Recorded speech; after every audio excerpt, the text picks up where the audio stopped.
This is Ken coming to you from his RV. It's been a year since I've been on the road. I want to put together a little series called I Wish I Knew Then What I Know Now. Those of you who've been RVing for a long time are going to say, how can he know so much after just 1 year? Well, it's because a year ago today, I knew nothing about RVs. I mean, zero. I was an urban boy who never went camping, who hadn't bought a car in over 30 years. So, and I'd never been in an RV ever. So I learned a lot. I left the urban life I left because I didn't have a choice. Finances got really small, and the cost of living, I lived in Southern California, so the cost of living got way too big, and I couldn't afford to live there anymore. So I needed to find something that I could live on basically with Social Security. So I'm trying the RV life. So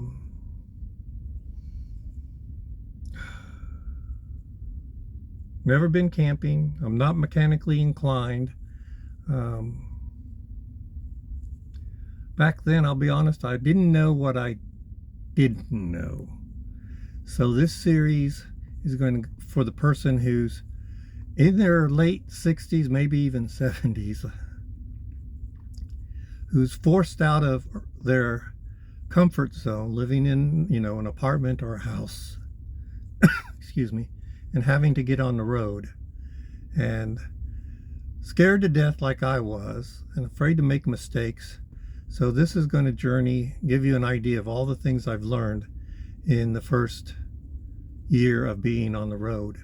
And for those of you who RV as a recreation, you might find some things in here that might benefit you too. But basically, this is for the person who's later on in years and scared to death of being in an RV, starting on their own, and don't know what they don't know.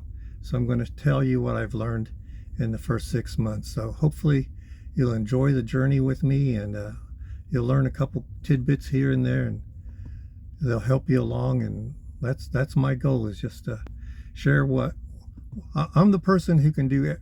If you can do something wrong, that's me. Give me a 50-50 chance of doing something right or wrong, and I 90% of the times pick the wrong one. So I'll tell you all the wrong things I've done in my RV adventure so that you don't have to. All right, so let's get started, and I'll start posting as often as I possibly can. Thank you very much.